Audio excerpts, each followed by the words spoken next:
जिसके लिए prime minister Narendra Modi US के दौरे पे निकले थे, आज वो कंडक्ट हो गए और इसके जो रिजल्ट हैं वो इंडिया के लिए और तमाम इंडियंस के लिए बहुत ज़्यादा फ्रूटफुल रहे। अगर हम बात करें तो ट्रंप ने मोदी साहब को एक गिफ्ट भी दिया जिसके ऊपर लिखा है द ग्रेट लीडर, और साथ साथ उन्होंने प्रेस कॉन्फ्रेंस में मोदी साहब के लिए बोला कि वो टफर निगोशिएटर है। अगर ट्रंप की अगर हम पर्सनैलिटी की बात करें, वो खुद को दुनिया के बेस्ट लीडर मानते हैं, लेकिन अपनी जगह वो बात कर रहे हैं मोदी साहब की, वो टफर निगोशिएटर है। मेगा मेगा मेगा प्रोजेक्ट्स की बात करें तो यूएस और इंडिया जो है अपनी ट्रेड को $500 बिलियन तक जी एक्सटेंड करने की बात करें, डिफेंस कॉपरेशन की बात करेंगे, आर्मी की बात करेंगे, टेक की बात करेंगे, तो बहुत सी जो है डील्स इस वक्त जो है ट्रंप ने मोदी साहब के सामने रखी। और देखा जाए तो दोनों का ताल्लुक जो है बिजनेस कम्युनिटी से है। ट्रंप भी बहुत अच्छे बिजनेसमैन और मोदी साहब का ताल्लुक तो गुजरात से आता है, और गुजरात वैसे भी बिजनेस के लिए बड़ी फेमस है। थोड़ा सा कम देखने को मिलती है। ट्रंप ऐसा बंदा है जो मुंह खोलता है लगता है किसी को काट खाएगा।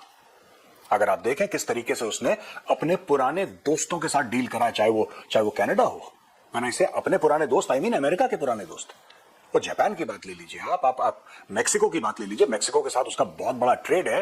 कनाडा देख लीजिए, कनाडा मेक्सिको दोनों नेबर्स हैं उनके, और बहुत अच्छे ताल्लुकात हैं। They might be having differences of opinion, चाहे वो इलीगल इमिग्रेशन को लेके हो, किसी और चीज को लेके हो, लेकिन दे आर लाइक दिस। उनको नहीं छोड़ा उसने यार। अब किस तरह इंडिया का मुकाबला करना चाह रहे हैं? इंडिया पागल है यार, कुछ जंग में आएगा और आगे अपनी इकोनॉमी जो $560 बिलियन के रिजर्व उनके पास पड़े हुए हैं और हमारे पास $5 बिलियन के रिजर्व है, वो भी किसी के उधार में। ठीक है, अब किस तरह इंडिया चाहेगा कि वो अपनी चलती हुई इकोनॉमी को एक जंग में झोंक के खराब कर ले? हम तो ऑलरेडी जंगें लड़ रहे हैं, कभी अमेरिका की जंग, जो अमेरिका ने कहना है इंडिया ने वही करना है। अच्छा। इंडिया हमें डायरेक्ट हिट लीज नहीं कर सकता, कि उसको पता है कि जब से हम उससे अलग हुए हैं वो हमसे आगे नहीं है। हाँ ठीक है, अभी मुआशी तौर पे वो हमसे आगे हो सकता है, लेकिन जंग के लिए वो डायरेक्ट हमारे साथ अटैच नहीं हो सकता। दोस्तों, आज अमेरिका के अंदर एक बड़ी बैठक हुई है। उस बैठक के अंदर कुछ बातें पाकिस्तान के ऊपर हुई, कुछ बातें चीन के ऊपर हुई, कुछ बातें बांग्लादेश के ऊपर हुई। मुझे ऐसे लग रहा है कि अमेरिका ने ये फैसला किया है, पर्टिकुलरली डोनाल्ड ट्रंप ने, कि वो इंडिया को एक बड़ी मार्केट के तौर पे तस्वर करना चाहते हैं। वो समझते हैं कि अरबों डॉलर का असला इंडिया को बेचो। ये जब असला आएगा तो किसको खतरा होना चाहिए, चाइना को या पाकिस्तान को? ऑब्वियसली दोनों को। लेकिन एक चीज़ याद रखें, चाइना, पाकिस्तान और पूरा खित्ता इस वक्त जिस बड़े पैमाने पे इंडिया को वेपन्स दिए जाएंगे, और डोनाल्ड ट्रंप कह रहे हैं 2025 में देंगे, तो फिर ये समझ लें कि इस खत्ते के अंदर अनसर्टेनिटी बढ़ सकती है, क्योस फैल सकता है, एक अफरा तफरी शुरू हो सकती है। हेलो दोस्तों, जैसा कि आपने हाईलाइट में देखा, प्रधानमंत्री नरेंद्र मोदी का अमेरिका के दौरा पूरा हो चुका है। डोनाल्ड ट्रंप के राष्ट्रपति बनने के बाद टैरिफ वार के बीच पीएम मोदी का यह दौरा बेहद अहम था। पीएम मोदी 36 घंटे के अंदर 6 द्विपक्षीय बैठक की। इस दौरान कई अहम समझौते हैं। इसके अलावा भारतीय प्रधानमंत्री एलन मस्क के बच्चे के साथ भी मस्ती की। इस दौरान पीएम मोदी के डोनाल्ड ट्रंप का याराना भी देखने को मिला। तो दोस्तों चलिए देखते हैं पाक मीडिया इस पर क्या सोचता है, उनकी क्या राय है।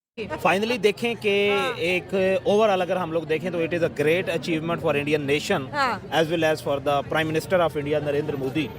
और दूसरी बात ये है कि आप ये देखें कि अब 4th वीक चल रहा है प्रेसिडेंट ट्रंप का प्रेसिडेंसी में, और उसमें आप ये देख रहे हैं कि इसराइल ने एक मुलाकात जो है वो खुद मांगी थी। इसराइल जो है उसको इनवाइट नहीं किया गया था, बल्कि इसराइल का जो प्राइम मिनिस्टर है वो खुद गया था, फिर वहाँ पे जाके, और खुद उसने ख्वाहिश का इजहार किया था कि मैं मिलना चाहता हूँ प्रेसिडेंट ट्रंप से। ठीक है, लेकिन अब ट्रंप ने जो नरेंद्र मोदी को स्पेशल आप ये कह लें कि एक इनविटेशन दिया गया था। और दूसरी बात ये है कि ये भी एक यूनिक बात है कि पीएम मोदी जहाँ पे ठहरे हुए हैं, जहाँ पे उनका स्टे है ब्लेयर हाउस में, वो भी वाइट हाउस का आप ये कह लें कि गेस्ट हाउस है, जहाँ पे नरेंद्र मोदी जी जो हैं वो क़याम पजीर हैं। ये सबसे बड़ी बात। दूसरी बात ये है कि एक आप ये कह लें कि मेंटालिटी लेवल जो है ना वो दोनों बंदों का ना सेम है। आप ये कह लें कि एक लफ्ज़ हमारे यहाँ इस्तेमाल किया जाता है वन पेज, कि दोनों वन पेज पे। उसकी रीज़न ये है कि दोनों एक बिजनेसमैन माइंड के बंदे हैं। आप ट्रंप को देख लें या आप नरेंद्र मोदी को देख लें। नरेंद्र मोदी का तल्लुक वडनगर से गुजरात, और गुजरात जो है उसे कह के वो व्यापारियों का ज़िला जो है वो तस्वुर किया जाता है इंडिया में जाके। और इधर से ट्रंप आ जाए तो ट्रंप जो है वो अपने आप ये कह लें कि वालिद के ही दौर से बहुत बड़े उन्होंने बिजनेस में अपनी एंट्री दी, और फिर न्यूयॉर्क में जो उन्होंने पहला ट्रंप टावर बनाया था, तब से उनकी जो बिजनेस पॉपुलैरिटी थी या एक सक्सेसफुल बिजनेसमैन के रूप में वो दुनिया के सामने आए। अब ये मुद्दा क्या था, जाहिर बात है दो स्टेट्स जब भी आपस में मिलती हैं, आप ये कह लें कि ट्रंप को भी आप ये नहीं कह सकते कि ट्रंप को ये अपने पर्सनल बेनिफिट्स के लिए पीएम मोदी से मिल रहा होगा, ना पीएम मोदी को कह सकते हैं कि वो अपने पर्सनल बेनिफिट के लिए ट्रंप से मिल रहा होगा, क्योंकि दोनों अपने नेशनल इंटरेस्ट के लिए एक दूसरे के साथ मीटिंग कर रहे हैं। मुद्दा ये था कि अब ट्रंप ने एक तो साउथ एशिया को खबरदार करना था, दूसरा मोदी ने साउथ एशिया पे अपना ऑरा बिठाना था। साउथ एशिया पे श्रीलंका भी है, बांग्लादेश भी है, पाकिस्तान भी है। आगे जाके हम लोग बांग्लादेश और पाकिस्तान दोनों को डिस्कस करेंगे। अब मोदी ने पहला विजिट करने के बाद यूएस का, और इतना आप ये कह लें कि वार्म प्रोटोकॉल जो कि यूएस की तरफ से दिया गया था, उसके बाद उसने ये और तो अपना बिठा लिया। अब सेकंड ये था, और दूसरी बात ये है कि पीएम मोदी के साथ जो दो मेन बंदे थे ना, आप ये कह लें कि वो जिस तरह हम लोग कहते हैं ना कि क्रीम कि किसी भी स्टेट की जो इंटेलेक्चुअल क्रीम होती है, उसमें अजीत दोवल जी थे और दूसरे एस जे शंकर थे, जिनका नो डाउट कि मैं बहुत बड़ा उनकी शख्सियत का बड़ा असीर हूँ, जिसे अंग्रेजी में आप ये कह सकते हैं कि मैं फैन हूँ एस जे शंकर का। वो है क्या मेन मुद्दा ये है कि आज की तारीख में, ठीक है, as of today, America has two platforms that India could want. Number one, F-15 Eagle, and number two, obviously F-35. अच्छा, ये जो F-15 Eagle है और F-35 है, इसके अलावा ये तो फ्लाइंग वाले हैं ना, ये तो फाइटर जेट्स है, आप इनको अलग रख दो। स्ट्राइकर की बात चल रही है, वहां पे स्ट्राइकर की बात चल रही है, यहाँ पे M777 की और डील की बात। ये सारी की सारी चीजें जो हैं, ये अमेरिका से हम बात कर रहे हैं। अब ये भारत को क्यों चाहिए, अमेरिका क्यों देना चाहता है, भारत क्यों लेना चाहता है, जरा इसके बारे में डिस्कशन हो जाए। लॉकहीड मार्टिन से पूछा गया, मीडिया ने, लॉकहीड मार्टिन ने बोला कि भाई ये गवर्नमेंट टू गवर्नमेंट बात है, उनसे बात करिए, हमसे बात मत करिए। स्मार्ट मूव, अच्छा मूव है। जब आपके देश का राष्ट्रपति खुद ये कह रहा है F-35 इंडिया लेने वाला है, हम F-35 इंडिया को देंगे, तो आपको फिर बोलने की क्या जरूरत है? I mean you should keep quiet, and this is what Lockheed Martin has done. They've just said ठीक है यार, आप उनसे बात करो, गवर्नमेंट टू गवर्नमेंट मामला, हमारा कोई मामला नहीं है, हमें आदेश मिलेगा हम दे देंगे, दैट्स इट। अब दोस्तों, जो F-35 है ना, भारत को इसलिए भी चाहिए क्योंकि भारत के पास 5th जनरेशन फाइटर नहीं है, और ये बात सच है कि F-35 से बेहतर 5th जनरेशन फाइटर इस दुनिया में नहीं है। यहां पे मैं F-22 रैप्टर की बात नहीं कर रहा, तो ये वाली भी बहस आप प्लीज बीच में मत लाइएगा। F-22 रैप्टर भी है, उसका प्रोडक्शन हो गया बंद, और अमेरिका किसी को भी F-22 नहीं देता। They have stop producing.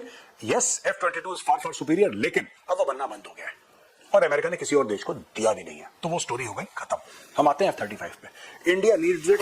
J-20 आपका डिप्लॉयड है 150 kilometre line of actual control के पीछे तिब्बत के प्लेटू में चाइना हैज डिप्लॉयड J-20। आपको चाइना की काट चाहिए। आपका जो AMCA है, आपका जो 5th जनरेशन फाइटर प्रोग्राम है, उसको आने में बॉस लगेंगे 15-20 साल। मान के चलो आप 15-20 साल लगेंगे। जब तक आपकी पहली स्क्वाड्रन तैयार होगी, आपका तो मार्क 1 मार्क 2 तेजस का तैयार होकर नहीं मान रहा। एयर चीफ का जो गुस्सा है, air chief marshal AP Singh साहब का जो गुस्सा है, वो जायज गुस्सा है। कोई भी करेगा, कोई भी करेगा। आज आपके पास और कोई चारा नहीं है। हाँ, आत्मनिर्भरता बहुत इंपॉर्टेंट है, it's very important and it's very close to my heart personally. I want all these things to be made in India, लेकिन उसमें समय लगेगा। आत्मनिर्भरता के बारे में हमें तब सोचना चाहिए था जब देश आजाद हुआ था। तब इतने 70, 75, 80 साल के अंदर वो चीज बिल्कुल जिसको कहता है ना, वो पेड़ फल देता है। ऐसा नहीं हो सकता कि मोदी जी ने बोल दिया आत्मनिर्भरता और अगले दिन से हो गया। ये हमारे लिए इसलिए भी मुश्किल है क्योंकि पहले नहीं हुआ। पहले हमारी सोशलिस्ट इकोनॉमी थी, जो भी करेगी सरकार करेगी, प्राइवेट सेक्टर वाले तो सब बुरे लोग हैं, चोर हैं, सिर्फ पैसा, ये हमारी मानसिकता थी। तो भारत गरीब देश था। ये मानसिकता 1990s के दशक में हमने छोड़ी, उसके बाद भारत ने इकोनॉमिक तरक्की करना शुरू करा। दोस्तों, ऐसा ही होता है। ये कम्युनिज्म से ना किसी का भला नहीं हुआ आज तक। अब F-35 वो कह रहा है कि भाई F-35 हम भारत को ऑफर करेंगे इवेंचुअली। उसने एक वर्ड यूज करा, इवेंचुअली। आप मान के चलो, सबसे पहले भारत को कोई और फाइटर प्लेटफॉर्म लेना पड़ेगा। Kashmir already nuclear flash point है, इस पैमाने को जरूर देखना होगा। दूसरा, बांग्लादेश के हवाले से जो डोनाल्ड ट्रंप ने बात की है, वो बात बड़ी इंटरेस्टिंग है। उस बात में वो ये कह रहे हैं कि मैं छोड़ता हूं नरेंद्र मोदी के ऊपर। बेसिकली वो ये नहीं कह रहे। इसके दो मतलब हैं। एक मतलब तो ये है, हाँ मैं छोड़ता हूं इंडिया के ऊपर वो कैसे डील करता है। इसका मतलब ये है कि स्टे अवे फ्रॉम बांग्लादेश। और इसका दूसरा मतलब है, जो हो सकता है कर लो। अगर तुम बांग्लादेश को मैनेज कर सकते हो तो कर लो। दूसरा इसका ये मतलब है। अब सवाल ये देखना है कि बांग्लादेश कैसे रिस्पॉन्ड करता है। अगर बांग्लादेश ने दोबारा असर्ट किया और टफ लाइन ली इंडिया के साथ, तो इस चीज़ को जहन में रखिएगा, इस चीज़ को जहन में रखिएगा कि अगर बांग्लादेश टफ लाइन लेता है तो इट मीन्स कि अमेरिकन की बिल्कुल आशीर्वाद बांग्लादेश को भी है कि हम इस चीज़ में नहीं पड़ रहे और हम इंडिया को फॉर अ मोमेंट इंडिया के कंसर्न्स को इग्नोर कर रहे हैं। याद होगा कि जब इंडिया के foreign minister of external affair doctor Jaishankar साहब मार्को रूबियो साहब से मिले थे right after the oath and right after Marco Rubio took oath as a secretary of state, तो उन्होंने कुछ बातें की। वो बातें बड़ी इंटरेस्टिंग हैं। देखिए, उन्होंने जो बातें की, उन्होंने इंडिया ने कहा जी कि हम बांग्लादेश के बारे में बात करें। अभी हाल ही में एक बांग्लादेश के सीनियर एडिटर डेली स्टार के पाकिस्तान आए थे, मुझे उनसे मिलने का इत्तेफाक हुआ, बड़ी गपशप हुई उनसे, और मैंने ये उनसे सवाल किया कि बांग्लादेश के हवाले से जो इंडिया ने अमेरिका में बात की है उसको बंगाली कैसे देखते हैं। तो जारी बात है उन्होंने इसको कहा कि ये एक प्रॉब्लमैटिक चीज़ है। जारी बात है उनको इस चीज़ का अंदाज़ा है, बांग्लादेश इस चीज़ को समझता है। अब क्वेश्चन ये है कि जो पॉलिसी बाइडन की थी कि इंडिया को बांग्लादेश में स्पेस नहीं देनी, वही पॉलिसी ट्रंप लेके आएंगे, और वो पॉलिसी ये है कि चुप कर जाओ, इंडिया को अपना जोर लगाने दो और देखते हैं कि इंडिया में कितना जोर है, इंडिया के पास किस तरह का जोर है। क्या इंडिया, क्योंकि इंडिया अमेरिका को ये पिच कर रहा है कि Bangladesh is being undemocratic, Bangladesh is becoming an authoritarian, Bangladesh is getting closer to China. इन तीनों लाइंस पे अगर काम करें कि बांग्लादेश अमेरिका चाइना के करीब हो रहा है, तो अमेरिका तो चाइना के साथ वो कंपटीशन ही नहीं सका, तो उस मूड में नहीं लग रहा। इसके ऊपर भी बात करेंगे हम। लेकिन कितना जोर, अमेरिकन को तो अथॉरिटेरियन से और नॉन अथॉरिटेरियन से कोई फ़र्क नहीं पड़ता आजकल, क्योंकि उनकी अप्रोच और सोच बिल्कुल डिफरेंट है। उनकी अप्रोच और सोच बिल्कुल डिफरेंट है, उनको कोई फ़र्क नहीं पड़ता इस चीज़ से। मुझे ऐसा लगता है कि अमेरिकन चाहते हैं कि इंडिया का अगर जोर लगता है बांग्लादेश पे तो लगा लें, देखते हैं क्या होता है, सोचते हैं क्या होता है। ये चीज़ को थोड़ा सा मद्देनज़र रखना होगा। दूसरी तरफ अगर आप ये देखें, इसको अगर एनालाइज करें, डोनाल्ड ट्रंप ने जिस तरह उनको कहा he is great friend, is a great leader, ठीक है, ये डोनाल्ड ट्रंप को बताया गया है। डोनाल्ड ट्रंप को बताया गया है कि अगर नरेंद्र मोदी की तारीफ करोगे तो बहुत कुछ मिल सकता है, क्योंकि इंडिया पाकिस्तान इस खित्ते के अंदर जो लीडरशिप है वो देखती है वेस्टर्न वर्ल्ड की तरफ से थपकी लेने को, क्योंकि इंडिया ये महसूस करता है कि हमें थपकी की कोई ज़रूरत नहीं है, बट इस थपकी की बड़ी ज़रूरत होती है। यही वजह है, और बड़ा केयरफुल है इंडिया। और डॉक्टर जयशंकर ने नेशनल से, पर्टिकुलरली डॉक्टर जयशंकर ने नरेंद्र मोदी की बड़ी तैयारी करवाई होगी कि किस तरह मिलना है, क्या करना है। और जिस अंदाज से ओपनिंग स्टेटमेंट रात दी उन्होंने, जिस अंदाज से ओपनिंग स्टेटमेंट्स उन्होंने रात दी, वो स्टेटमेंट्स बड़ी इंटरेस्टिंग है। मोदी साहब ने लंबी बात की, ट्रंप ने छोटी बात की, और मोदी साहब ने कहा ट्रंप को कि हाँ जी आपने बात कर ली है, तो उसने कहा मैंने कर ली है। वो थोड़े से कलमात बोले। मोदी साहब के हाथ में पर्ची थी, एक पेपर था। मैं वैसे सोच रहा था कि अगर ये पेपर जो है ये होता किसी पाकिस्तानी लीडर के हाथ में तो बड़ी बेइज्जती होनी थी। गो कि मोदी साहब ने उस पेपर को खोल के पढ़ा नहीं है, लेकिन उनके हाथ में एक पेपर था, उनके हाथ में एक पेपर था, और वो उस पेपर को देख रहे थे और वो समझ रहे थे कि हमने इसको क्या करना है। So it's a very very significant thing. ये बड़ी इंपॉर्टेंट चीज़ है, इसको थोड़ा सा स्टडी करना, रियलाइज़ करना चाहिए। तो इस चीज़ को थोड़ा सा समझना पड़ेगा, इस चीज़ को थोड़ा देखना पड़ेगा, ये बात करनी पड़ेगी कि भाई साहब क्या है, किस तरह है, कैसे चीज़ें चलती हैं। मुझे ये लगता है कि डोनाल्ड ट्रंप जो हैं उन्होंने मोदी को कोई टफ टाइम नहीं दिया। वो जो टैरिफ्स वाली बातें थी वो कुछ नहीं की उन्होंने, जो मैं मोटी मोटी बात समझ रहा हूँ, को कि वो माफ़ नहीं करेंगे, मैं आपको बात बताऊँ, क्योंकि ये है मौका।